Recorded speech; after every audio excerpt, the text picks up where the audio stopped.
Padme Hum, Mani Padme Hum, Om Mani Padme Hum, Om Mani Padme Hum, Om Mani Padme Hum, Mani Padme Hum.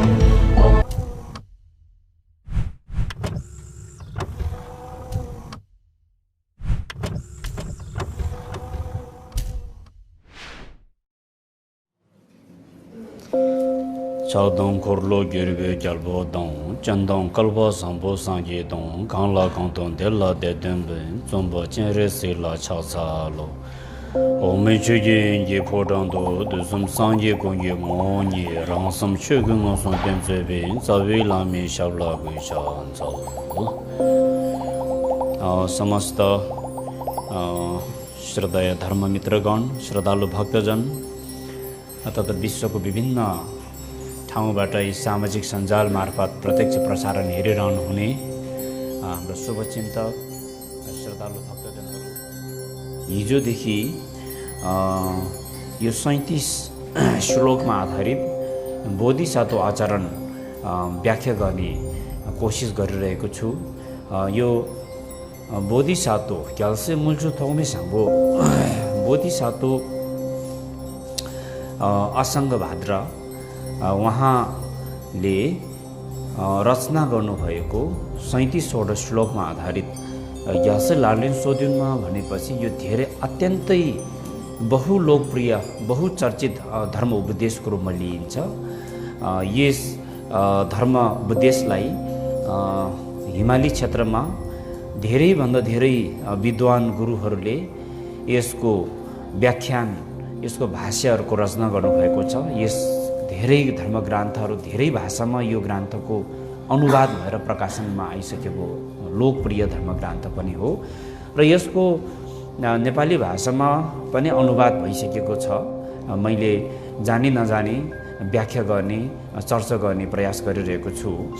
यसमा केही अध्यायहरू मैले हिजो व्याख्या गरेँ। यो 37 श्लोक ग्यासे लार्लिन सोद्युनमा भनेको यो 37वटा श्लोकमा आधारित बोधिसत्वहरूको आचरण र यसमा यसको विषय वस्तु मानव जीवन दुर्लभ र अनित्य अनि दुष्ट मित्रको सङ्गत नगर्ने, कल्याण मित्रको सेवन गर्ने आदि आदि अनि एवं प्रकारले बोधि शरण गमनको विषयमा, बोधि चित्त उत्पादको विषयमा अनि बोधिसत्वहरूको आचरणसँग सम्बन्धित बोधिसत्वहरूको व्यक्तित्वसँग सम्बन्धित उपदेशहरू रहेको हुँदा यसको केही अंशहरू मैले हिजो व्याख्या गरेँ र आज मैले यो 11औं श्लोकदेखि वाचन गर्दै यसको व्याख्या गर्ने प्रयास गर्नेछु र सबैजनाले पनि अलिकति परोपकारी भावना भनौँ, सम्यक दृष्टि, सम्यक सङ्कल्प, आर्य अष्टाङ्गिक मार्गमा बुद्धको आर्य अष्टाङ्गिक मार्ग अन्तर्गतको सम्यक सङ्कल्प अथवा बोधि चित्तको भावना मनमा प्रकट गरेर सुनिदिनु भयो भने सुनाउने मान्छेले सुनाउने ढङ्ग नपुगे तापनि सुन्ने मान्छेले पुण्य सञ्चय गर्न सकिन्छ। र यो विषय वस्तु आज 11औं श्लोकमा 11औं श्लोक भनेको यसमा यसको विषय वस्तु के रहेछ भन्दाखेरि सुख र दुःख साट्ने, समान्तको भावना गर्ने, दोङ्गल मालु दाग्दै देउ लेजौँ जोगबी साङ्गे स्याम्बिन सेमले ठुङ देचिर दाग्दै स्याङ्गे दोङ्गल द यान्दव जवा ग्यास लागे हिन्। जति पनि दुःखहरू छ संसारको दुःखहरू, जन्म, वृद्ध, बिमार, मृत्यु, यो शारीरिक दुःख, मानसिक दुःख, संसार छोलोकको प्राणीहरूले भोगिरहेको सबै दुःखहरू, यो सबै दुःखहरू के कारणबाट सृष्टि भयो त, के कारणबाट उत्पत्ति भयो त भन्दाखेरि आफू मात्र सुख चाहने, आफ्नो मात्रै प्रगति चाहने, आफ्नै मात्रै उपलब्धि चाहने स्वार्थको कारणले गर्दाखेरि संसारको दुःखहरूको उत्पत्ति भएको हो। र सुख, आनन्द र सम्यक सम्बुद्धको ज्ञान के कारणबाट सृजना भएको हो भन्दाखेरि अरूको सुख चाहने, अरूको प्रगति चाहने, अरूको भलो चाहने, परोपकारी परार्थको भावनाबाट सम्यक सम्बुद्धको ज्ञानहरूको सृष्टि भएको हो। त्यस कारणले गर्दाखेरि हामीले आफ्नो सुख प्रगति उपलब्धि भएको अवस्थामा त्यो प्रगति उपलब्धि अरूलाई प्राप्त होस्, अरूको पनि प्रगति उपलब्धि होस् भन्ने भावना र अरूको दुःख कष्ट तनाव र समस्याहरू, त्यो समस्याहरू चाहिँ आफूले झेल्नु परोस् भने बोधिसत्वहरूले यो चाहिँ एउटा मौखिक रूपमा मात्रै नभइकन, एउटा शब्दमा मात्रै सीमित नभइकन यसलाई व्यावहारिक रूपमा नै लागू गरिने बोधिसत्वहरूको कर्तव्य हुन जान्छ। र त्यसकारण हामीले दुःख परेको असहाय व्यक्तिहरू, समस्यामा झेलिरहेको मानिसहरूलाई आफूले सकेको सहयोग गर्ने, मद्दत गर्ने र उनीहरूको समस्या समाधानको लागि आफूले चिन्ता लिनु, आफूले कोसिस गर्नु बोधिसत्वहरूको आचरणको अङ्गभित्र पर्न जान्छ।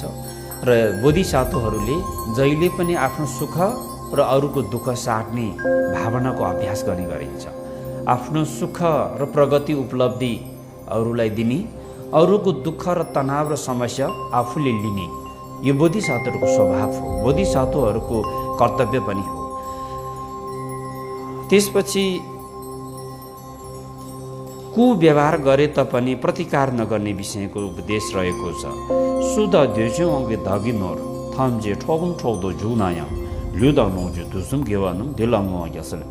अब कुनै पनि व्यक्तिले कसैले आफूलाई आफ्नो धन सम्पत्ति भनौँ लुटपाट गर्नेदेखि लिएर कुटपिट गर्नेदेखि लिएर आफ्नो जीव धनहरूलाई यसरी हस्तक्षेप गरिए तापनि हामीले उसलाई प्रतिकार गर्नु हुँदैन। यो आफूले कुनै न कुनै जन्ममा, कुनै न कुनै बेलामा आफूले गरेको कर्मको प्रतिफल हो भनेर चाहिँ हामीले महसुस गर्न सक्नुपर्ने हुन्छ बोधिसत्वहरूको आचरणको अङ्गभित्र चाहिँ। त जो व्यक्तिले आफूलाई कुदृष्टि र कुव्यवहार गर्छ, कुकर्म गर्छ भने त्यो व्यक्तिप्रति करुणाको भाव जाग्ने, ती व्यक्तिहरूले पनि आफ्नो कर्मको फलले गर्दाखेरि आज कुकर्म गर्नमा चाहिँ एकदमै उत्साहित भइरहेको छ, यो पनि कर्म हेतु फल हो भनेर बुझ्नु आवश्यक छ। त हामीले धन सम्पत्ति लुट्ने, चोर्ने, आफूले हातपात गर्ने व्यक्तिलाई समेत पनि प्रतिकार नगर्नु भनेको यो सामान्य व्यक्तिहरूले व्यवहारमा लागू गर्न सक्ने अवस्था त हुँदैन। सामान्य व्यक्तिहरूको सामर्थ्यभन्दा धेरै माथिको अभ्यास हो। तर हामीले सानो सानो विषयबाट नै सहनशीलताको अभ्यास गर्दै गयो भने हामीमा पनि त्यो क्षमताको वृद्धि हुन्छ, विकास हुन्छ। अनि शत्रुलाई पनि मित्रको भाव दृष्टिले हेर्ने बोधिसत्वहरूको आचरण। दाल न्यब चुङसे मेसिन्दो घन्दा दागु घोचो जन निजो अङ्गे दिवन धल लेम्ब जसलाई। कुनै व्यक्तिले आफ्नो बिना बोधिसत्वहरूको आचरण हो। कुकर्मको परिणामले गर्दाखेरि आफ्नो कर्म हेतु फलले गर्दा ती व्यक्तिले आज पाप कर्म गर्न, कुकर्म गर्न बाध्य भइरहेको छ।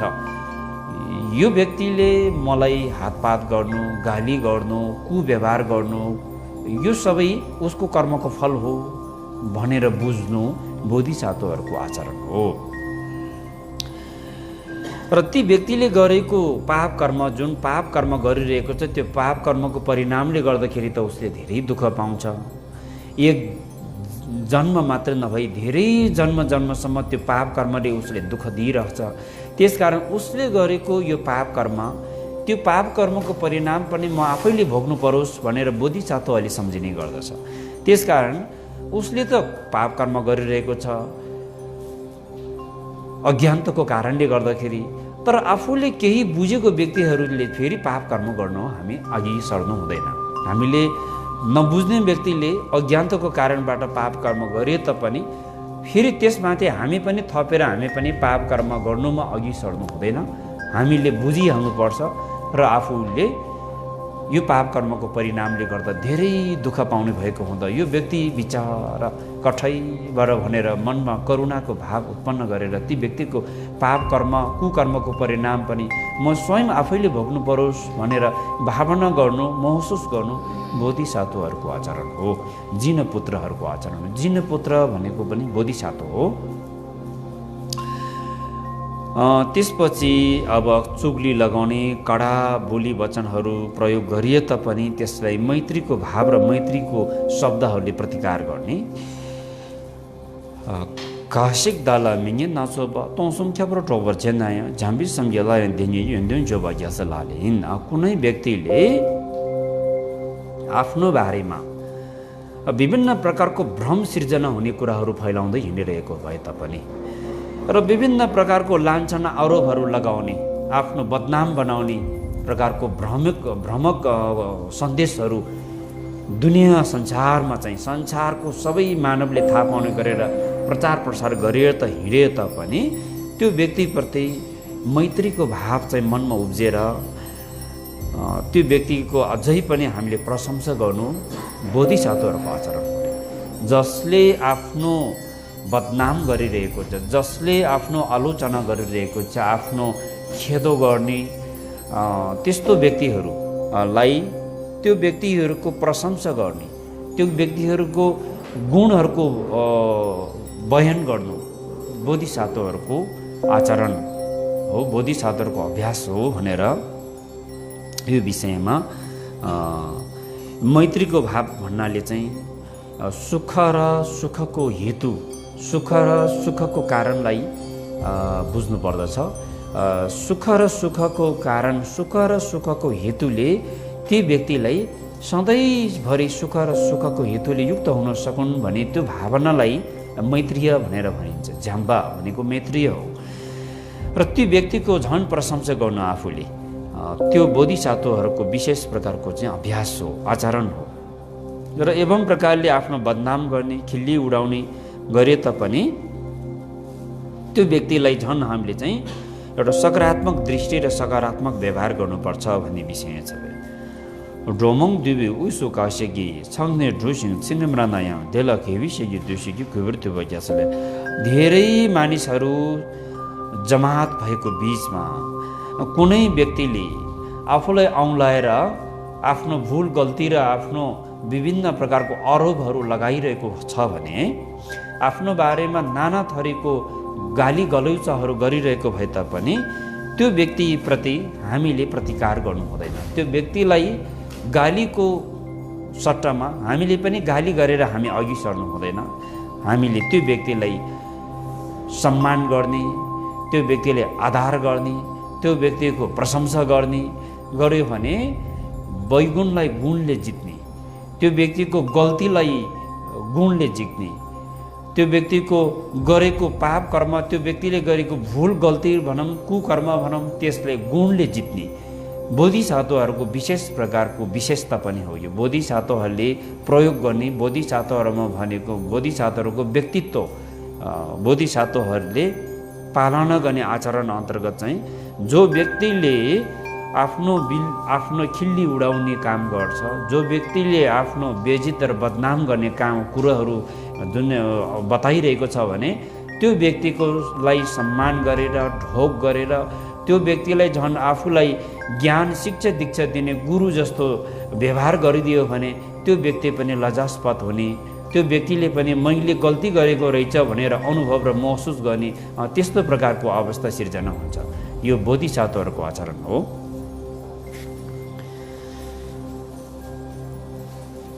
करुणाको भावना नत्याग्ने कहिले पनि।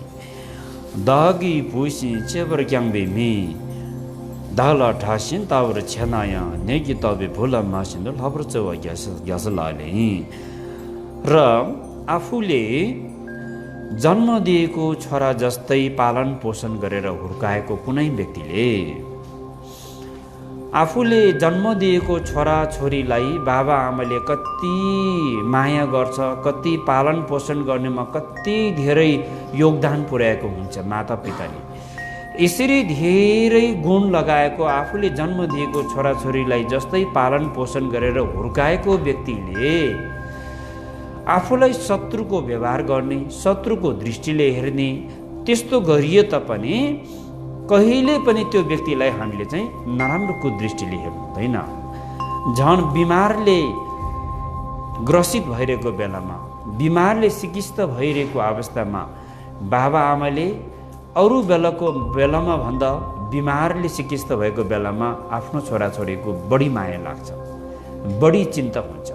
त्यसरी नै आफूले पालन पोषण गरेर आफूले स्वयंले जन्म दिएको छोराछोरी जस्तो व्यक्ति, आफूले पालन पोषण गरेर हुर्काएको व्यक्तिले आफूलाई शत्रुको व्यवहार र शत्रुको दृष्टिले हेर्ने गरिए तापनि बिमारले चिकित्सा भएको अवस्थामा बाबा आमाले छोराछोरीलाई अरू समयको भन्दा पनि बढी चासो र चिन्ता लिने, बढी माया गर्ने, बढी करुणाको भाव प्रकट गर्ने, त्यस्तै प्रकारले हेर्नु, त्यस्तै व्यवहार गर्नु बोधिसत्व जिन पुत्रहरूको आचरण हो। राङदाङयाम्बामने बिके बोई नायल वाङ्गी न्यतप झनायाङ लामा सिन्धु किवे दाङ्गी चुबुल्यमा यासले। यो आफूलाई र आफू सम्मानको व्यक्ति, आफूसँगै हुर्केको, सँगै पढेको, सँगै खेलेको, आफू सम्मानको मित्रले र आफूभन्दा उमेरले, अनुभवले केही आफूभन्दा चाहिँ निम्न स्तरको व्यक्तिले घमण्डको कारणले आफूलाई हेला गर्ने, आफूलाई कुव्यवहार गर्ने गरिए तापनि त्यो व्यक्तिलाई आफू बराबरकै व्यक्ति किन नहोस् र आफूभन्दा निम्न स्तरको व्यक्ति नै किन नहोस्, त्यो व्यक्तिलाई आफूले सम्मान गर्ने, आदर गरेर त्यो व्यक्तिलाई आफूले सम्मान आधार मात्रै नभइकन त्यो व्यक्तिको प्रशंसा गर्ने र त्यो व्यक्तिलाई ढोक गर्ने, त्यो व्यक्तिलाई मान गर्ने, इज्जत गर्ने बोधिसत्वहरूको आचरण हो। छोवे फौसी ताउदो मिङे छप्छेन नेता त्यङ्गी तब्याङलर जोगुन दिगदन दलले नेजी जुम्बमे बग्यासलाले सांसारिक स्वास्थ्य कमजोर भयो। अब शारीरिक स्वास्थ्य कमजोर भएकर त्यति बेला चाहिँ कति शरीरमा चाहिँ मुहारमा पनि चमकहरू हराउने, शरीरको बल ताकतहरू पनि घट्दै जाने, त्यस्तो अवस्थामा मानिसहरूले पनि आफूलाई हेला गर्ने, नराम्रो शब्दहरू प्रयोग गर्ने इत्यादि। त्यसमाथि पनि बिमार लागेर विभिन्न रोगहरू लागेर चाहिँ बिमार लागेर झन् एकदमै समस्यामाथि समस्या थपिरहेको अवस्थामा, त्यस्तो अवस्थामा बोधिसत्वहरूलाई पनि त्यस्तो अवस्थाहरू सिर्जना हुने गर्दछ। जस्तै भिक्षुनी कमलाको उदाहरण लिन सकिन्छ। उहाँले परोपकारको लागि समस्त प्राणीलाई बुद्ध भूमिमा पुर्याउने सङ्कल्प लिएर उहाँले कति धेरै धर्म अभ्यास गर्नुभयो। कठोर साधना गर्दा पनि उहाँलाई कुष्ठ रोग लाग्नुभयो, कति दुःख कष्ट उहाँले सहनुभयो। त्यसरी नै धेरै इतिहासहरूमा अध्ययन गर्ने हेर्दाखेरि धेरै बोधिसत्वहरूले प्राणीको उद्धार गर्दाखेरि धेरै प्रकारको समस्याहरूमाथि समस्या, दुःखमाथि दुःख थपेको धेरै कथाहरू हामीले सुन्न पाइन्छ, अध्ययन गर्न पाइन्छ। र यसरी आफू बिमार, आफ्नो शारीरिक सन्तुलन कमजोर हुँदै जाने अवस्थामा अरू मानिसहरू, मित्रहरूले पनि आफूलाई हेला गर्ने तटस्थ रहिरहन्छ। त्यो बोधिसत्वहरूको स्वभाव हो। त्यस्तो अवस्थामा झन् अरू समयमा भन्दा पनि धेरैभन्दा धेरै धर्म अभ्यास गर्नेमा झन् जागरुक हुने, झन् बढी चाहिँ ऊर्जा शक्ति उत्पादन भएर आउने। त्यस्तो अवस्थामा जगत संसारमा जुन प्रकारको महामारीले ग्रसित भएर दुःख पीडामा तडपिरहेको जति पनि मानव र जति प्राणीहरू छन्, ती सबै बिमारीको रोग बिमार सबै म आफैले भोग्नु परोस् भनेर बोधिसत्वले यसरी चाहिँ भावना गर्ने गर्दछ। ती सबै दुःख बिमारले छटपटेर त्यो चिच्चाहाट कति सहन नसकेर रोइरहेको, कराइरहेको कयौँ मानवहरू संसारमा दुःख बिमारले छटपटे, ती सबैको दुःख कष्ट बिमार सबै म एक्लैले भोग्नु परोस् भनेर त्यो भावना गर्नु बोधिसत्व जिन पुत्रहरूको आचरण हो। र त्यो दुःख मात्र नभइकन पाप कर्महरू, दिग्वा भनेको पाप कर्म भयो। शरीर, वचन र चित्तबाट गरिने अकुशल पाप कर्महरू पनि म स्वयं आफैले भोग्नु परोस् र त्यो पाप कर्मको परिणामले प्राप्त भएको जुन भोगिरहेको दुःख र कष्ट छ त्यो पनि म आफैले भोग्नु परोस् भनेर भावना गर्नु बोधिसत्वहरूको आचरण। न्यम्बर ट्राक्सिन ड्रमुङ सिबुति नम्थि बोइ नोट थोप गिर्ग्याङ सिबे पजुर निम्बो मिसिने थेङ्गमे भग्यासलाले कहिले पनि घमण्ड गर्नु हुँदैन, अहङ्कार गर्नु हुँदैन भन्ने उपदेश छ। नम्बर 10 र संसारमा यति चर्चा, यति लोकप्रिय कि दुनियाँ संसारले चिन्न सक्ने व्यक्ति नै किन नहोस्, जसको नाम सुन्नासाथ सबै व्यक्तिले चिन्न सक्ने यति चर्चित कि यति लोकप्रिय र दुनियाँ जगत त्रिलोकको त्रिधातुमा भएको जति पनि ब्रह्माण्डमा भएको मानवहरू, देवताहरू सबैले नै सम्मान गर्ने, ढोक गर्ने व्यक्ति नै किन नहोस्। र त्यो व्यक्तिको सम्पत्तिको अनुमान गर्ने हो भने कुबेरको वैश्रवण पुत्रको भन्दा पनि धेरै धन सम्पत्ति भएको धनवान व्यक्ति नै किन नहोस्। शिव पल्झिङ र यो संसारमा भएको धन दौलतहरू कुनै पनि नित्य छैन, कुनै पनि वस्तु सधैँभरि स्थिर रहिरहँदैन, सबै वस्तु परिवर्तनशील छ। सबै मानिसले मान सम्मान गरेर ढोक गरिरहेको व्यक्तिहरू पनि कुनै न कुनै कारणवश एक दिन पतन हुन सक्छ र कुनै न कुनै कारणले गर्दाखेरि दुनियाँ संसारमा सबैभन्दा धनवान व्यक्ति पनि एक दिन सबैभन्दा गरिब बन्न सक्छ। कुनै पनि निश्चित छैन। यो संसारमा भएको भौतिक वस्तुहरूप्रति मेरो यति धेरै सम्पत्ति भएको कारणले, यति धेरै नाम इज्जत र प्रतिष्ठा भएको कारणले गर्दाखेरि मलाई सबै मानिसले सम्मान गर्छ भन्ने भावना कहिल्यै पनि मनमा राख्नु हुँदैन र मनमा त्यो प्रकारको अहङ्कार, त्यो प्रकारको घमण्ड मनमा राख्यो भने त्यो सुख, त्यो प्रगति, त्यो उपलब्धि, त्यो धन सम्पत्ति, त्यो सबै कुरा छिटोभन्दा छिटो त्यो पतन भएर जान्छ। यदि आफूमा भएको नाम इज्जत अधिकार धन सम्पत्तिलाई दीर्घकालीन रूपमा त्यसलाई स्थिर राख्ने हो भने त्यसलाई हामीले चाहिँ सही सदुपयोग गर्न जाने हो भने कहिल्यै पनि मनमा घमण्ड र अहङ्कारको भावनालाई त्यागेर परोपकारी भावना मनमा लिएर आफूले सकेको सहयोग मद्दतको भावना हातहरू अगाडि बढाउँदै गयो भने नाम इज्जत र प्रतिष्ठा पनि सधैँभरि स्थिर रहिरहने र धन सम्पत्ति पनि सधैँभरि स्थिर रहिरहने। अब धन सम्पत्तिको विषयमा त अहिले दान पारमितको बारेमा पनि अहिले विषय यहाँ जोडिन आउँछ। विशेष गरेर अब मानिसहरू भनौँ पञ्चकाम गुण प्रति चाहिँ आसक्त भएर चाहिँ इन्द्रिय शक्तिहरू पञ्चकाम गुणप्रति आसक्त भएर मानिसले दुःख पाउने गर्दछ। यसमा विशेष त विभिन्न कारणले गर्दाखेरि रूपमा असक्त हुनु, शब्दमा असक्त हुनु, अनि एवं प्रकारले रसमा असक्त हुनु, स्पर्शमा असक्त हुनु, अनि वासनामा असक्त हुनु, यो कारणले गर्दाखेरि मानिसहरू चाहिँ जब चाहिँ आफूले केही प्रगति र उपलब्धि हासिल गरेको केही वस्तुहरू छ भने त्यो वस्तुप्रतिको चित्त असक्तले नै दुःख सिर्जना गर्नेको कारण बन्न जान्छ।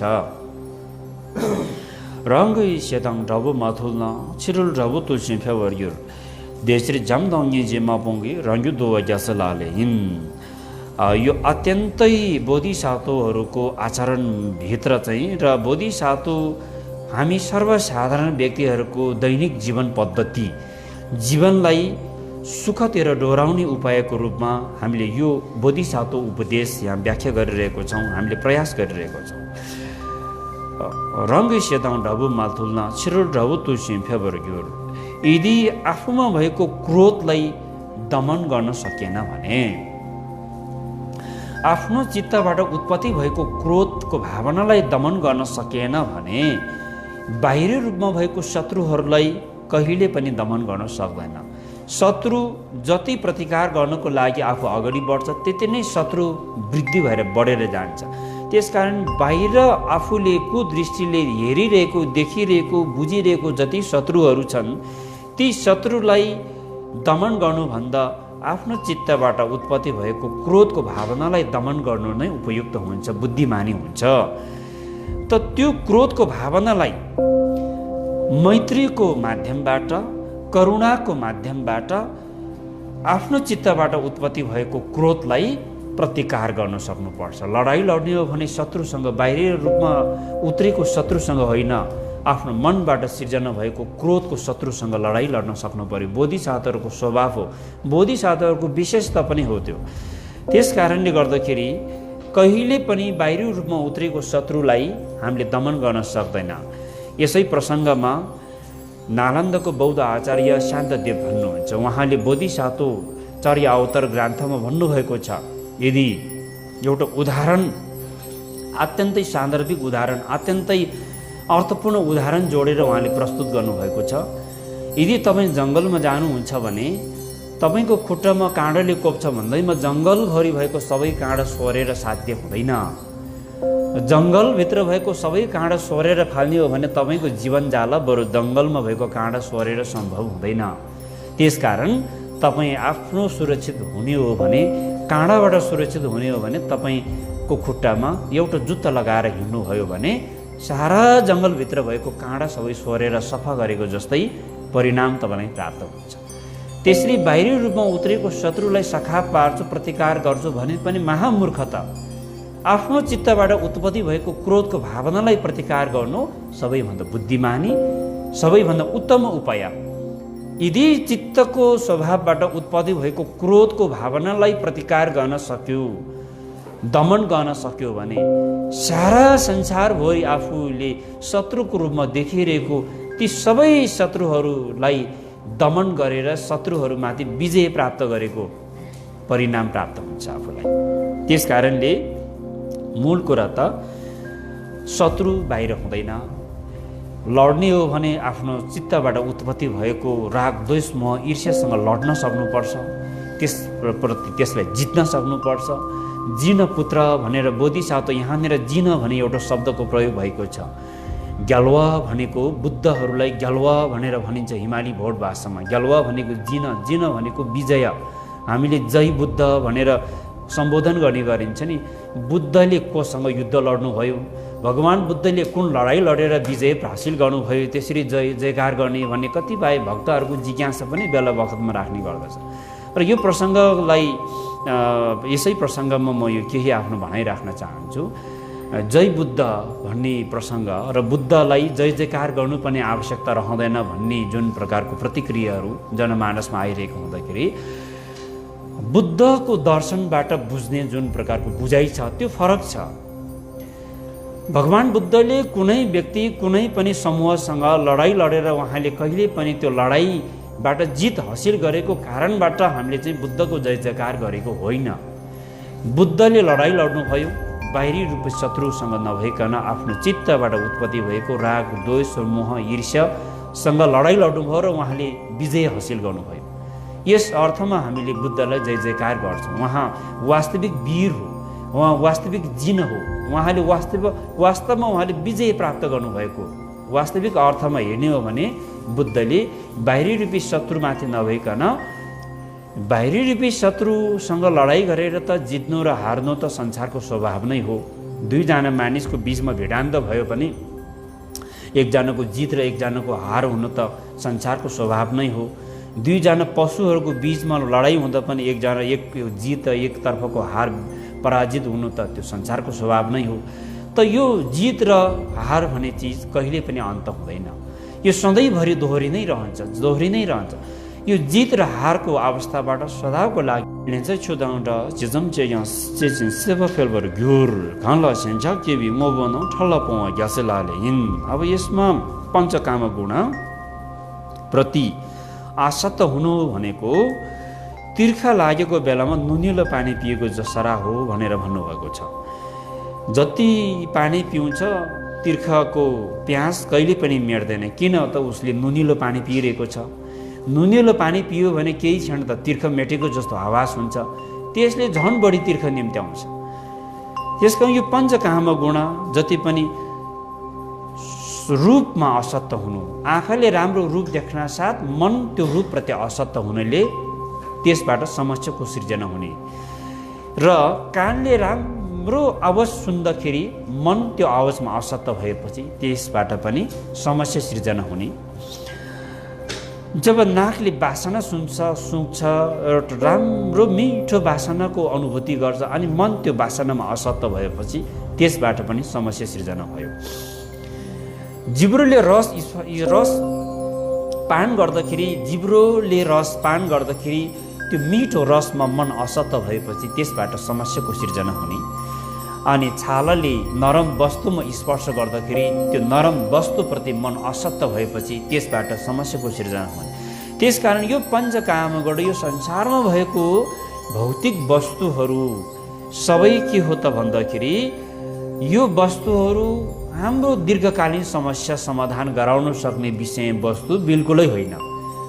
हाम्रो दीर्घकालीन समस्या समाधान गराउनको लागि यो भौतिक वस्तुहरूले काम लाग्दैन। यो भौतिक वस्तुहरूले केही क्षणको लागि सुविधा दिने, केही क्षणको लागि समस्या हल गराउनेमा मात्रै मद्दत पुग्ने। त्यो भनेको एकदम तिर्खा लागेको बेलामा पानी त पियो, केही क्षणको त लागि तिर्खा त समस्या त टार्यो नि। नुनिलो पानी पिए पनि केही क्षणको लागि तिर्खाको समस्या त टार्यो नि। त्यो जस्तै गरी पञ्चकाम गर्न यो सांसारिक भौतिक वस्तुहरूप्रति आसक्त हुनु भनेको केही क्षणको लागि तिर्खाको समस्या, तिर्खाको प्यास टारेको जस्तो मात्रै हो।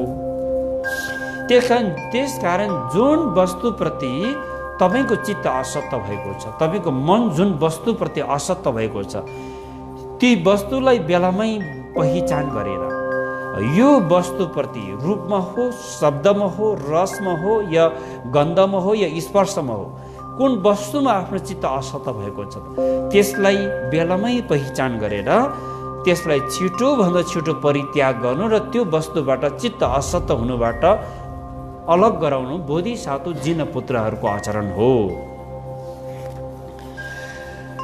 चित्र नवा दिदा रंग इसम समझिदेने ट्विथादं ढल देंगी सेने सुनजिन सेमानम युला मिजी ग्यासलालेहिन। अब यसलाई गम्भीर दर्शनको दृष्टिबाट व्याख्या गर्ने पद्धति विषय पनि छ। यसलाई साधारण तरिकाले व्याख्या गर्नु पर्दाखेरि गम्भीर दार्शनिक विषय अनुसारको व्याख्या गर्ने हो भने यसमा चाहिँ निकै धेरै व्याख्या गर्नुपर्ने अवस्था रहन्छ। यो जति पनि हामीले देखिरहेको दृश्यहरू छन्, हाम्रो आँखाले देखेको यो वस्तु राम्रो, यो वस्तु नराम्रो, यो चिज सही छ, यो ठिक, यो चिज गलत छ भनेर हाम्रो मनले जति पनि छुट्याइरहेको हुन्छ, राम्रो र नराम्रोको भेदभाव जति, यो वास्तवमा यो सबै छुट्याउने बाहिर रूपको वस्तु स्वयं, त्यो वस्तु स्वयं नै राम्रो भएको कारणले हाम्रो मनले राम्रो देखेको, राम्रो पहिचान गरेको नभइकन त्यसलाई राम्रो बनाउने, त्यो वस्तुलाई नराम्रो बनाउने, त्यो वस्तुलाई सही र त्यो वस्तु गलत हो भनेर चिनाउने नै आफ्नो चित्त हो। चित्तले नै त्यो चिज राम्रो र चित्तले नै त्यो चिज नराम्रो भनेर यसरी पहिचान र भेदभाव गरिरहेको हुन्छ। त्यसकारणले यो फुलको आँखा र काँडोको आँखा भन्ने जस्तै हो। जस्तो प्रकारको दृष्टि त्यस्तै प्रकारको दृश्य, दृष्टि अनुसारको दृश्य। यो दृष्टि र दृश्यको विषयमा व्याख्या गर्दाखेरि बुद्ध दर्शनको यो गम्भीर गहन विषय पनि भएको कारणले यसको धेरै व्याख्या चाहिन्छ भनेर मैले सुरुमै जोडेको प्रसङ्ग यो।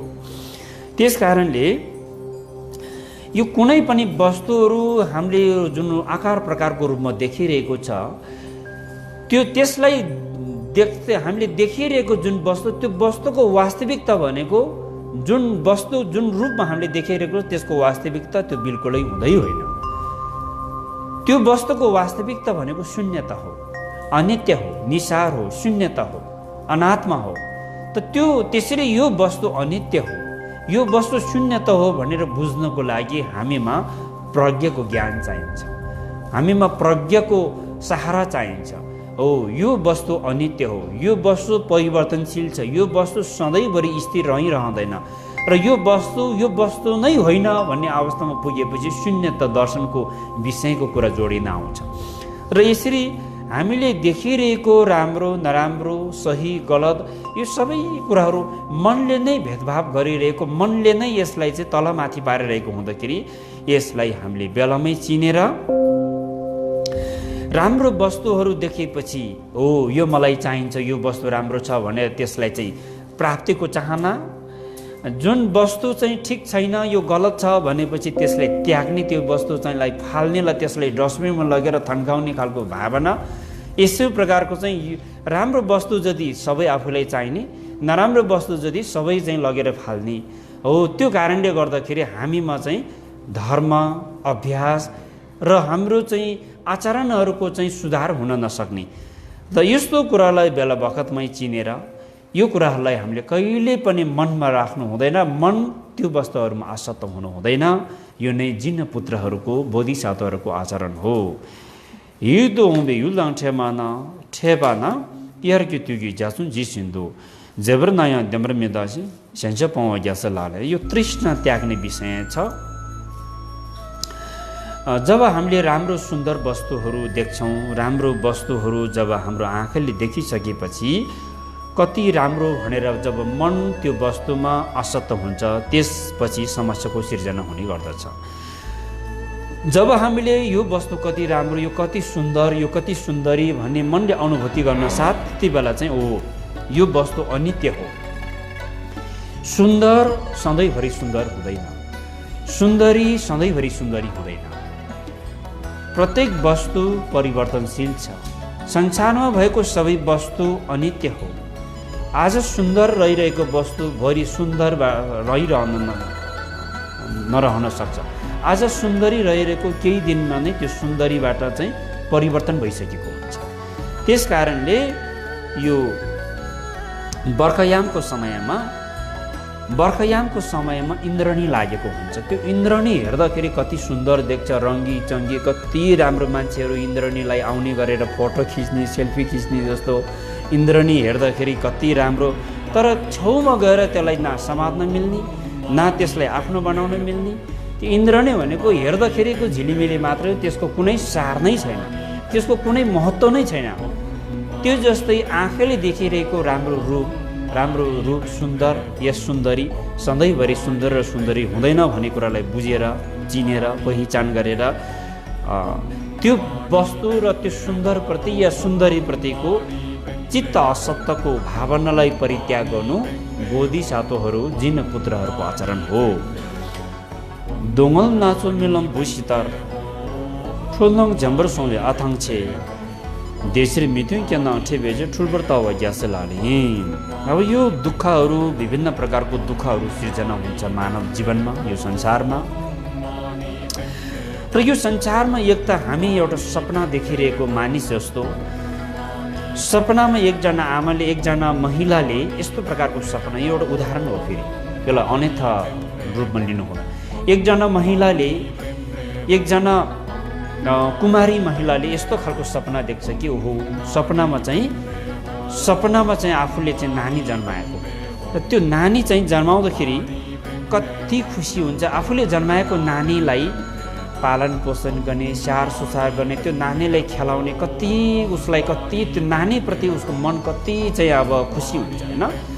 त अचानक बिना कारण त्यो नानी चाहिँ अचानकमा मृत्यु भइगयो भने त्यो आमाको मन कस्तो स्थितिमा पुग्छ। त्यसरी हामीले भावना एउटा कल्पना पनि गर्न सक्दैन होइन।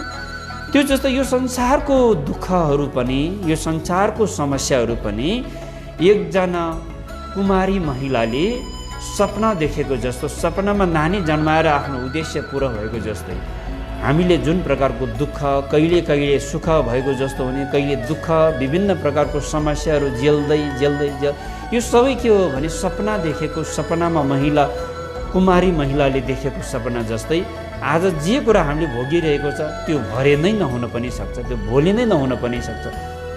त्यसकारण यो सबै भ्रम, यो चिज नित्य हो, यो चिज मेरो लागि मैले प्राप्त हुन्छ भनेर सधैँभरि मनमा चाहिँ त्यस्तो भावनाहरू मनमा लिनु हुँदैन। र यदि चाहिँ दुःख कष्टहरू, तनावहरू झेल्ने मान्छेले पनि सधैँभरि दुःखै मात्रै झेल्नु पर्दैन।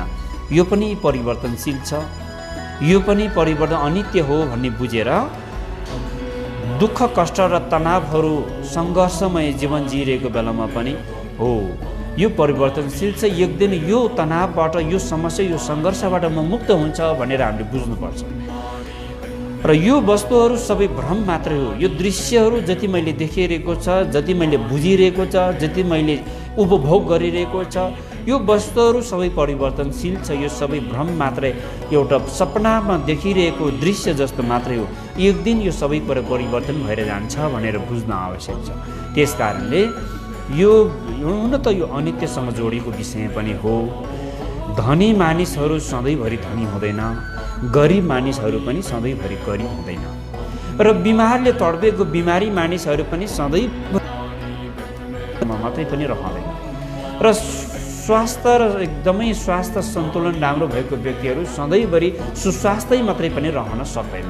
सबै कुरा सबै चिज परिवर्तनशील छ। 장축 대비 류경당고는 7월 몇번 남면 매주고 대실 렌다남이 मेरेबे जम्मतों ग्यास लाले। अब यो 25औं श्लोकमा दान पारामितको विषय जोडेको छ। दानको धेरै प्रकारको तह तब्काहरू हुन्छ। अब वस्तु दान, अभय दान, धर्म दान, दानको धेरै तह तब्काहरू छ। बोधिसत्वहरूले त आफ्नो ज्यान प्राण समेत पनि अरूलाई दान दिन सकिने भएपछि अन्य भौतिक वस्तुहरूको त कुरै नगरौँ भनौँ ताचिमे। त्यसकारण दान दिने बेलामा लेनदानमी मेरेवा भने यो दान दिइसकेपछि यसको परिणाम मलाई यो चिज प्राप्त हुन्छ भन्ने उद्देश्य रहेको दान दिनुपर्छ भनेको छ। यो दान दिइसकेपछि मलाई दुनियाँ संसारले चिन्छ र मेरो नाम उच्चारण हुन्छ भने त्यो प्रकारको इच्छा, त्यो प्रकारको उद्देश्य मनमा राख्यो भने त्यो दान कहिले पनि शुद्ध हुँदैन। लेनदानमी मेरेवा भनेको दानको प्रतिफल प्रतिको आशा रहितको दान गर्न सक्नुपर्छ। दान दिने व्यक्तिहरूले दान दिने वस्तु, दान दिने स्थान र दान दिने व्यक्तिको चित्त, यो तीनवटा विषयलाई मध्यनजरमा राखेर मात्र दान दिन सक्यो भने त्यो दान शुद्ध दान हुन्छ। अनि दान पारमित हुन्छ। दान मात्रै त हामीले कति मानिसले दान त सहयोगको रूपमा दान दिइरहेको छ, त वास्तविक दानबाट प्राप्त हुने पुण्य सम्भार भएर दान पारमित हुनुको निमित्त दान दिने वस्तु, उपयोगी वस्तु दान दिन सक्नु पर्यो। दान दिने स्थान व्यक्ति विशेषलाई दिने दान या सङ्घ समूहलाई दिने दान, त्यो वस्तु त्यो व्यक्ति या त्यो समूहलाई दिइसकेपछि त्यो वस्तु त्यो व्यक्ति या त्यो समूहलाई उपयुक्त हुने वस्तु हुनु पर्यो। अनि दान दिने व्यक्तिको चित्त पनि यो दान यो व्यक्ति या यो समूहलाई यो वस्तु दान दिइसकेपछि यसको प्रतिफल, यसको फल, यसको परिणामले गर्दा मलाई यो वस्तु र यो अवस्था प्राप्त होस् भन्ने त्यो उद्देश्य रहित चाहिँ हुनुपर्छ। चित्त शुद्ध भनेको त्यो हो। त्यो आशा रहितको दान हुनु पर्यो। र दान दिइसकेपछि यो दानप्रति हामीले आशा गर्नु हुँदैन र दान दिइसकेपछि पशुताप पनि गर्नु हुँदैन। फेरि मैले यो वस्तु दान दियो, यो दान दिइसकेपछि सधैँभरि त्यो व्यक्तिले मलाई सम्मान गरोस्, मैले दान दिएको त्यो संस्थाले सधैँभरि मेरो नाम उच्चारण गरोस्, मैले दान दिएको त्यो समूहले सधैँभरि मेरो माला जपोस्, मेरो नाम गुनगुनाओस्, यो प्रकारको भावना मनमा लिएर दान दियो भने त्यो दान शुद्ध हुँदैन। त्यसकारण एकपटक आफूले कुनै पनि वस्तु दान दिइसकेपछि त्यो वस्तुप्रति आफूले असत्यको भावना त्याग्न सक्यो भने त्यो हो शुद्ध दान, त्यो हो दान पारमिता। त्यो दान पारमिताको अभ्यास गर्ने हामी सबै स्तरको व्यक्तिले दान पारमिता त्यो तहको दान दिने हाम्रो सामर्थ्यले नभ्याउला, तर हामीले कोसिस गर्नुपर्छ, हामीले अभ्यास गर्नुपर्छ। सानो सानो अभ्यासबाट नै ठुलो दान वस्तुहरू प्रदान गर्न सक्ने क्षमताको विकास हुन्छ। त्यो हामीले कोसिस गर्दै जानु। यो प्रकारको दान त हामी सर्वसाधारणले दिनै सक्दैन। त्यसकारण दान दिएर पुण्य प्राप्त हुँदैन होला भन्ने भावनाबाट मन खुम्चाउनु पनि हुँदैन। फेरि दान आफ्नो तह तब्का अनुसार, आफ्नो क्षमता अनुसार, आफ्नो योग्यता अनुसारको दान दिने वस्तु, दान दिने व्यक्तिको भावनाले पुण्य निर्धारण, पुण्यको परिणाम निर्धारण गर्ने गर्दछ। त्यसकारण एउटै वस्तु दान दिए तापनि, जस्तै एकजना दुईजना धर्ममित्रहरूले, मैले उदाहरण मात्रै जोडेको, दुईजना साथीले एउटै वस्तु एउटा गुम्बामा गएर चढाए। दुवैजनाले एउटै प्रकारको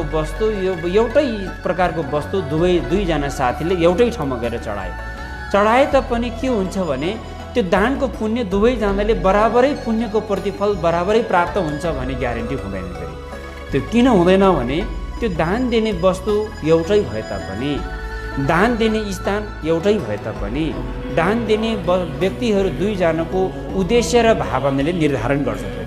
दान दिने व्यक्ति दुईजनाको उद्देश्य कस्तो रह्यो त? दुईजनाको उद्देश्य र दुईजनाको विचार भावना पनि एउटै प्रकारको हुँदो हो भने त त्यो दुईजना व्यक्तिहरूको दान पुण्यको परिणाम पनि एउटै प्रकारको प्राप्त हुन्छ। त्यस कारणले गर्दाखेरि कुनै व्यक्तिहरूले ठुलो वस्तु दान दिँदा पनि धेरै ठुलो परिणाम प्राप्त हुन नसक्ने, कुनै व्यक्तिहरू बुद्धकालीन समयको इतिहासहरूलाई हेर्दाखेरि एउटा फुल मात्रै चढाएर पनि अर्हत प्राप्त गरेको प्रसङ्गहरू हामीले सुन्न पाइन्छ, अध्ययन गर्न पाइन्छ। एउटा बत्ती मात्रै चढाएको पुण्यले पनि कति ठुलो परिणाम प्राप्त भएको, एउटा गरिब मानिसलाई एक छाक खाना मात्रै खुलाएको पुण्यले कति ठुलो परिणाम प्राप्त भएको कथा प्रसङ्गहरू जोडिन आउँछ नि। र यसले गर्दा दान पुण्य गर्नको लागि तरिका अपनाउन जान्यो भने धेरै ठुलो परिणाम प्राप्त गर्न सकिने। दान गर्दाखेरि दान पुण्यको प्रक्रियालाई अपनाउन जानेन भने ठुलो वस्तुहरू दान दिँदा पनि पुण्य चाहिँ यति धेरै हासिल गर्न सक्दैन। पुण्य हासिल भन्नाले केही समय केही क्षणको लागि त जुनै जस्तै व्यक्तिले पनि दान दिइसकेपछि एउटा आत्मसन्तुष्टिको भावना त अवश्य पनि उत्पन्न हुन्छ। मैले दान दियो, मैले सहयोग गरेँ, मैले मद्दत गर्यो। कुनै न कुनै व्यक्तिलाई थोरै मात्रै वस्तु, सानै पनि वस्तु किन नहोस्, अरूलाई मद्दत गर्न पायो, अरूलाई सहयोग गर्न पायो भने त्यो आनन्द, त्यो अनुभूति छुट्टै प्रकारको हुन्छ। जो व्यक्तिले दान दिएर सहयोग गर्नुभएको छ त्यो व्यक्तिहरूले अनुभव गर्न सकिन्छ। र जो व्यक्तिबाट हामीले हात थापेर अरूबाट लिन्छ त्यो व्यक्तिको मनमा शान्ति हुँदैन। मैले यो फलाना मानिसबाट केही चिज लिएको छु, यसको लागि मैले केही काम गर्नुपर्छ भन्ने भावना उसको जिम्मेवार बढेको हुन्छ। लिनु गाह्रो छैन, दिनुभन्दा लिनु गाह्रो छ। धर्म र दर्शनको विषयलाई बुझ्ने हो भने दान दिनुभन्दा दान लिनु गाह्रो छ। किनभने दान दिने व्यक्तिले त दान दिएर आत्मसन्तुष्टिको भाव उसले आत्मलाभ उठाइसक्यो। दान लिने मान्छे व्यक्तिलाई भार पुग्यो त्यहाँनिर, औहो यो मलाई यति वस्तु दान दियो, यसको मैले परिणामना गर्नुपर्छ, यसको लागि मैले पुण्य सञ्चय गर्नुपर्छ, यसको लागि मैले कुशल कर्म गर्नुपर्छ भन्ने जिम्मेवार थप्यो नि। त्यस कारणले गर्दा दान लिनु गाह्रो छ। दान दिनुभन्दा दान लिनु धेरै गाह्रो छ, धेरै भार छ, धेरै गरुङ्गो छ। यस कारणले गर्दाखेरि दान लिइसकेपछि दान दिने व्यक्तिले त आफूले दान दिने वस्तु, दान दिने स्थान, दान दिँदाखेरिको भावना सबै मिलेमा उसले त दान पारमितको पुण्य सञ्चय गर्न सफल भयो। अब दान लिने व्यक्तिले पनि फेरि त्यो प्राप्त भएको दानलाई सही सदुपयोग गर्ने र कुशल कर्म, अझै पनि कुशल कर्म सञ्चय गर्ने तर्फ चाहिँ अझै पनि बढी चाहिँ सशक्त भएर सक्रिय भएर कुशल कर्मको अभ्यासमा लाग्ने त्यो अझ जिम्मेवार बनाउँछ दान लिने व्यक्तिहरूलाई। त्यस कारणले गर्दा दान, सानो सानो वस्तुहरू दान दिएर पनि धेरै ठुलो पुण्य लाभ गर्न सकिने। र विशेषतः अहिले सगदाओको पुण्य पावन तिथि र विश्व मानव समाज नै अहिले महामारी कोभिड-19 को सङ्क्रमणले प्रभावित पारिरहेको यो अवस्थामा दिनदुखीहरू, गरिबीहरू, मजदुर गरेर जीविका चलाउने व्यक्तिहरूलाई सहयोग गर्न सक्ने क्षमता भएको व्यक्तिहरूले यति बेला सहयोग गरेर मद्दत गरेर पुण्य लाभ गर्न सक्नुहुन्छ। सङ्कटकालीन समयमा गरेको सहयोग अरू सामान्य समयमा गरेको सहयोगभन्दा विशेष प्रकारको हुन जान्छ। त्यस कारणले बुद्धकालीन समयमा पनि त्यस्तो धेरै घटनाहरू घटेको कथाहरू सुन्न पाइन्छ। नालन्दा बौद्ध विश्वविद्यालयमा भोग माने अनिकाल लागेको थियो। महिनौँ दिनसम्म भिक्षुहरू चाहिँ कति दुःख भयो, खाना र पिउनुको दुःख। त्यस्तो समयमा आर्य नागार्जुनले कति धेरै चाहिँ उहाँले चाहिँ अब सहयोग गर्ने मौका, उहाँमा एउटा हृदय शक्ति पनि थियो, उहाँमा एउटा चाहिँ क्षमता पनि थियो। उहाँले अनिकाल लागेको बेलामा पनि हजारौँ भिक्षुसँगले सङ्गदान गर्नुभयो। त्यस्तो बेलामा उहाँको कति ठुलो चाहिँ प्रभावकारी भयो त दान। अरू समयमा वर्षौँ दिनसम्म भोजन दान गर्ने दाताहरू भन्दा पनि त्यो 1 महिना 2 महिना अनिकाल लागेको बेलामा सहयोग गर्ने दाताको योगदानलाई नै बढी स्मरण गर्ने गर्दछ सबै व्यक्तिहरू। त्यसकारण अरू समयमा सहयोग गर्ने दाताहरू भन्दा अहिले यो सङ्कट परेको बेलामा, महामारीले प्रभाव पारेर सङ्कट परेको बेलामा मजदुरी, दिनदुखी, गरिबीहरूलाई यति बेला गरेको सहयोग चाहिँ अत्यन्तै स्मरणीय हुन्छ। यो विषयलाई हामी सहयोग गर्न सक्ने दाताहरूले बुझेर परोपकारी भावना राखौँ अरूबाट अरूको लुट्ने, अरूको सम्पत्ति आफ्नो हात पार्ने त्यस्तो कुविचार कुभावनाले चाहिँ त्यो अलिअलि भएको पुण्य पनि पतन भएर जान्छ, अलिअलि भएको भाग्य पनि पतन भएर जान्छ। अरूलाई केही थोरै भए पनि दिन सक्ने क्षमता हुनु भनेको पूर्व जन्मको पूर्व कर्मको परिणाम हो। त आज अरूलाई केही मद्दत गर्न सक्ने क्षमता भएको बेलामा यदि अरूलाई मद्दत गरेन भने यो पुण्य सकेर जान्छ। अर्को जन्ममा फेरि अरूबाट थापेर खानुपर्ने खालको अवस्था सिर्जना हुन्छ। फेरि त्यसले आज अरूलाई दिन सक्ने क्षमता भएको बेलामा दिनुपर्छ अनि त्यो वृद्धि भएर जान्छ। यदि आज अरूलाई दिन सक्ने अवस्था योग्यता क्षमता भएको अवस्थामा पनि अरूलाई नदिने, अरूको झन् उल्टो लिने, अरूको झन् आफ्नो हात पार्ने विचार लियो भने एक दिन हात थापेर खानु भनेको त्यो पुण्य कर्म हेतु फल हो। जस्तो कर्म उस्तै जेतवन बिहारमा विराजमान हुनु। जुन बेला बुद्ध शाक्य मुनि जेतवन बिहारमा धर्म देशना गरेर विराजमान हुने अवस्थामा श्राप बस्तीको एउटा विकट गाउँमा एउटा सामान्य परिवारमा बालकको जन्म भएको थियो। सामान्य बालकको जन्म हुनु त कुनै नयाँ नौलो विषय नै भएन यो संसारमा, तर यस्तो आश्चर्यजनक घटना घट्यो कि त्यो बालक जन्मिन साथ बोली फुट्यो। कस्तो शब्द उसको मुखबाट बोली, कस्तो प्रकारको बोली फुट्यो भने यो संसारमा बुद्ध हुनुहुन्छ हुनुहुन्न, यो संसारमा भिक्षु आनन्द हुनुहुन्छ हुनुहुन्न, सारी पुत्र भिक्षु हुनुहुन्छ या हुनुहुन्न, यस्तो प्रकारको बोली जन्मिन साथ त्यो बालकको मुखबाट यस्तो बोली फुट्नु भनेको यो आश्चर्यजनक। सबै गाउँवासी नगरवासी नै चकित भयो र त्यहाँ घुइँचो लाग्यो, मानिसहरू भिडभाड भयो, त्यहाँ हेर्नेहरूको मान्छे घुइँचो लाग्यो र यो धेरै चर्चा परिचर्चा भयो यो विषय। फलाना गाउँमा जन्मेको बालक त जन्मिने बित्तिकै बोलेर त्यो पनि बुद्धको नाम पुकारेर, त्यो पनि बुद्धलाई सोध्नुभयो। सारी पुत्र भिक्षुलाई, आनन्द भिक्षुलाई सोध्नुभयो भनेपछि यो कुनै चाँडो कुरा नै होइन। त्यसपछि त्यो बालक जब ठुलो हुँदै हुँदै हुँदै हुँदै गयो, उसले सधैँ आफ्नो बाबा आमालाई सानैबाट बाबा आमा हाम्रो घरमा पनि बुद्ध भगवान्लाई बोलाएर भोजन दान गर्नुहोस् न, वस्त्र दान गर्नुहोस् न, सङ्ग दान गर्नुहोस् न भनेर बाबा आमालाई दान गर्ने तरिका सिकाउनु हुने त्यो सानो बालकले सधैँ भयो। त त्यो बालकले सानैबाट बुद्धको नाम पुकार्ने भएको कारणले बाबा आमाले पनि मनमा एकदमै चासोको विषय त हुनु स्वाभाविक नै भयो। त एक दिन आफ्नो छोराको उद्देश्य पूर्तिको लागि पनि बुद्धहरू र भिक्षुहरूलाई घरमा निम्त गरेर भोजन दान गर्ने इच्छा राख्नुभयो बाबा आमाले, जसको लागि बाबा आमा एक दिन आफ्नो सानो बालकलाई पनि लिएर जेतवन बिहारमा बुद्ध शाक्य मुनिको दर्शन गर्न जानुभयो।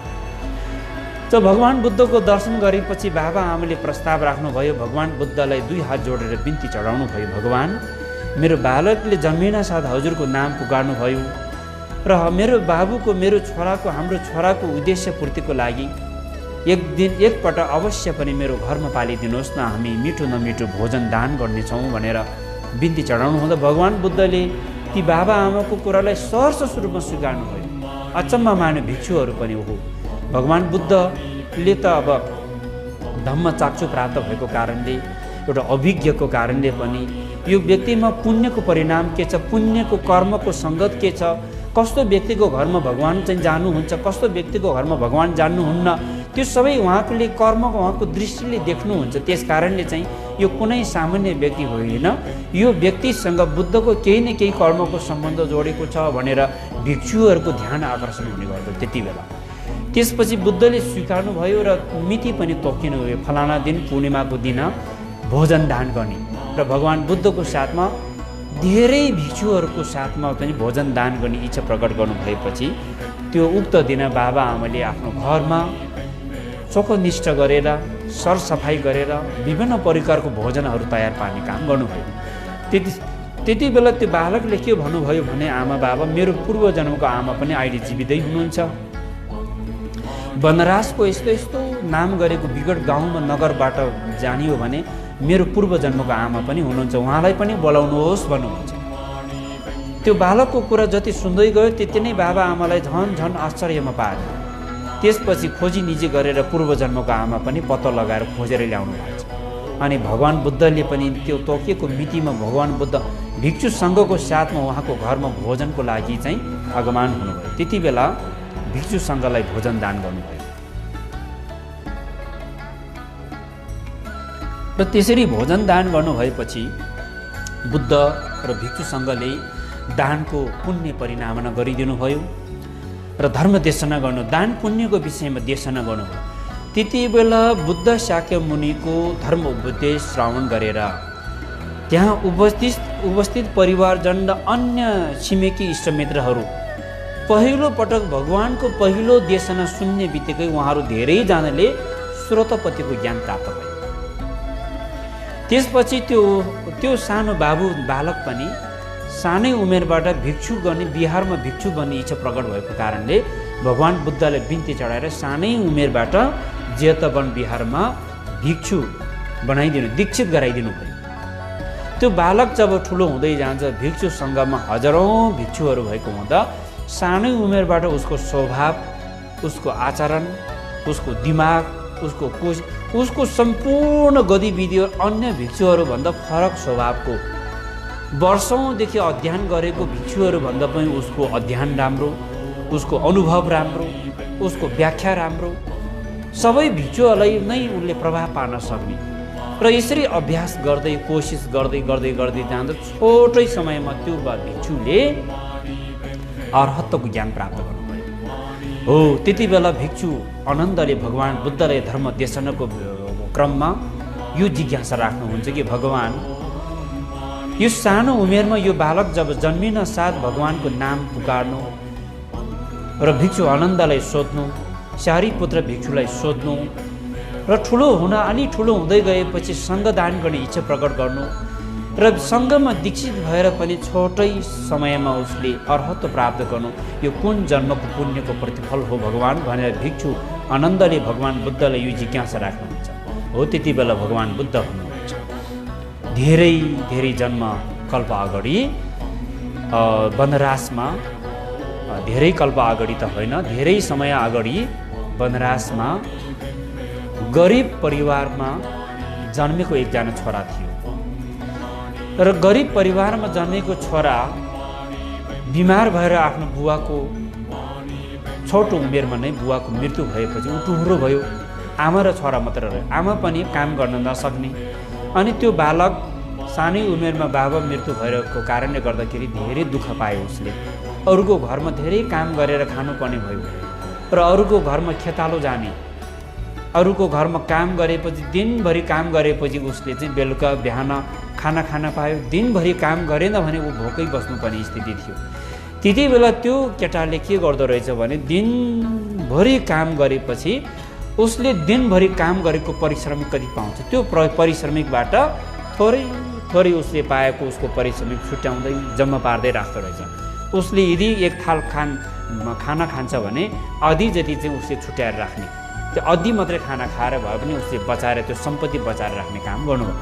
र यसरी सम्पत्ति बचाउँदा उसको निकै धेरै सम्पत्ति भएको रहेछ र उसको त्यति बेला उमेर पनि पुगिसकेको कारणले उसको इष्टमित्र आफन्तहरूले सानै उमेरमा बाबाको मृत्यु भए तापनि यो बालक चाहिँ कति पौराखी, कति मेहनती, यसले धेरै प्रगति गर्यो, अब यसको उमेर पनि पुग्यो, ए बाबु तिमी अब विवाह गर्ने होइन भनेर इष्टमित्रहरूले धेरै सोधपुछ गर्नु। त्यति बेला उसले के भन्नु रहेछ भने तिमी धेरै पौराखी, तिमीले धेरै सम्पत्ति पनि जमाए, अब विवाह गर बाबु, तिमीलाई तिम्रो आमालाई पनि सुविधा हुन्छ, तिमीलाई पनि सुविधा हुन्छ भनेर इष्टमित्रहरूले उसलाई सल्लाह दिँदा उसले के भन्दो रहेछ भने मैले दुःख मेहनत गरेर सम्पत्ति कमाउनु विवाह गर्नको लागि होइन, मैले दुःख गरेर कमाएको सम्पत्ति मैले जम्मा पारेको कारण के हो भने मेरो एउटै उद्देश्य छ, एक दिन मैले बुद्ध र भिक्षुसँगले भोजन दान गर्न सकौँ।